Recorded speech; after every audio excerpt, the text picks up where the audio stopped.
अब जरा सारी क्लास इधर, जो सुबह लेट आए हो या जो जुगाड़ भी किया जरा वो सुनो। आज मैंने आपको सिंपल सबसे पहले पढ़ाया एक्सक्रीटरी प्रोडक्ट्स। एक्सक्रीटरी प्रोडक्ट्स वो होते हैं जो वेस्ट प्रोडक्ट्स होते हैं हमारी बॉडी में, नॉन फंक्शनल होते हैं, यूजलेस होते हैं। उन प्रोडक्ट्स को हम एक्सक्रीटरी प्रोडक्ट कहते हैं जो मेटाबॉलिक वेस्ट होता है, हमारे मेटाबॉलिज्म के बाद जो आपके पास हमारी बॉडी में जनरेट होता है। सबसे पहले हम कहते हैं अगर हम कार्बोहाइड्रेट को खाएं तो कार्बोहाइड्रेट के रिजल्ट में वाटर और कार्बन डाइऑक्साइड मिलेगा, प्राइमरी तो ये मिलेगा। लिपिड्स को तोड़े तो वाटर और कार्बन डाइऑक्साइड मिलेगा, प्रोटीन को तोड़े तो वाटर कार्बन डाइऑक्साइड, लेकिन साथ में इकाई इंपॉर्टेंट, इधर जरा बच्चा लेट आए हो, जो नाइट्रोजीनियस वेस्ट होता है वो मिलेगा। यहाँ पे भी आपके पास क्या मिलेगा, नाइट्रोजीनियस वेस्ट। तो एमडी कैट का क्वेश्चन आ जाए, प्रोटीन और आपके पास न्यूक्लिक एसिड के मेटाबॉलिज्म की वजह से हमारी बॉडी में क्या हो सकता है, नाइट्रोजीनियस वेस्ट हो सकता है। अब सर ने कहा एक्सक्रीटरी ऑर्गन, सिस्टम से पहले ऑर्गन की बात करो। लंग्स कार्बन डाइऑक्साइड को रिमूव करेगा, स्किन आपके पास किसको रिमूव करेगी, वाटर और साल्ट को, और किडनी किसको रिमूव करेगी, नाइट्रोजीनियस वेस्ट को। समझ आई बात की? उसके बाद सर एक और बात करते हैं। सर कहते हैं हम आप लोगों के साथ एक्सक्रीटरी प्रोडक्ट का जिक्र करते हैं।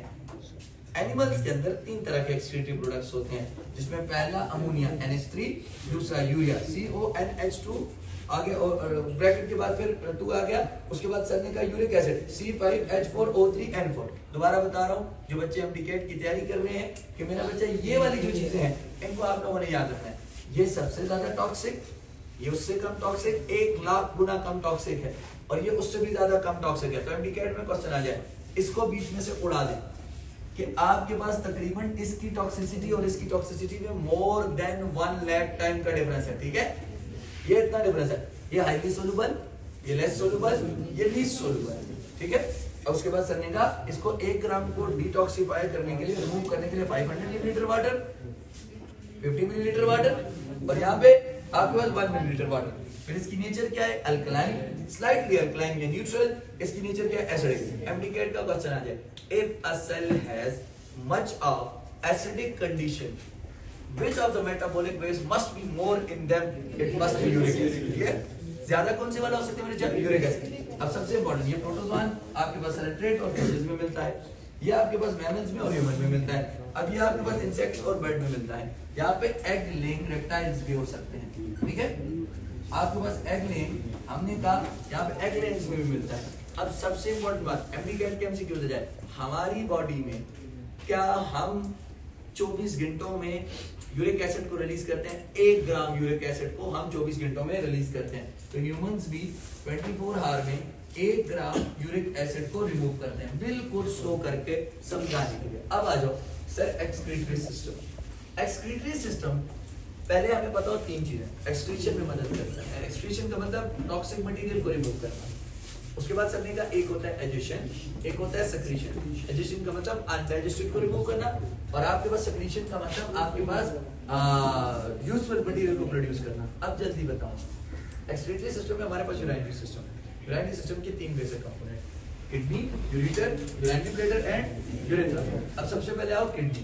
किडनी के लिए रेनल कवर्ड यूज होता है, किडनी के रिलेटेड बातें पढ़ने के लिए नेफ्रोलॉजी कवर्ड यूज होता है, और इसका फंक्शन तो आपको पता है कि यूराइन की फॉर्मेशन करता है, यूरिया की फॉर्मेशन नहीं। यूरिया की फॉर्मेशन लिवर में होती है, यूराइन की फॉर्मेशन कहाँ पे होती है बेटा, किडनी में। अब सर ने कहा इसकी लोकेशन कहाँ पे, ये एब्डोमिनल कैविटी में या पेरिटोनियल कैविटी में डॉर्सल वॉक साइड पे मौजूद होता है। ये हमारे थोरेसिक वर्टिब्रा नंबर 12 से लेके लंबर वर्टिब्रा नंबर 3 तक एक्सटेंडेड होता है। फिर सर एक और बात, इसकी लेंथ 12 सेंटीमीटर, इसका डायमीटर 6, थिकनेस 4। इसके अंदर अगर हम लोग बात करें, ये किडनी के साथ आपके पास इसकी एक लेटरल साइड्स पे मौजूद है, और आपके पास जो इसकी जो हम कहते हैं कनकेव साइड, ऐसे इसकी 2 साइड्स होती हैं, एक कनकेव और एक कन्वेक्स, इसलिए इसे कनकेव और कन्वेक्स कहते हैं। इसका कलर रेडिश ब्राउन होता है, और उसके बाद सर ने कहा इसका कलर रेडिश ब्राउन होने के बाद इसकी बीन शेप स्ट्रक्चर होती है। अब यहाँ पे आओ, किडनी को प्रोटेक्ट करने वाली मेम्ब्रेन का नाम रीनल कैप्सूल, उससे नीचे रीनल कॉर्टेक्स आता है, उससे नीचे रीनल मेडुला के बाद रीनल पायरामिड्स के अंदर माइनर कैलिक्स स्ट्रक्चर में ओपन होते हैं, that are called major calyx, और मेजर कैलिक्स के आगे होता है रीनल मैट्रिक्स। समझे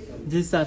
मेजर कैलेक्स आगे क्या है, रीनल पैलेस। उसके बाद सर ने कहा ये जो हाइलम है, यहाँ से जो अंदर डिप्रेशन हुई है, इस हाइलम से हमारे पास यूरेटर इंटर करता है, रीनल आर्टरी इंटर करती है, रीनल वेन इंटर करती है और रीनल नर्व इंटर करती है। 3 चीजें करती है।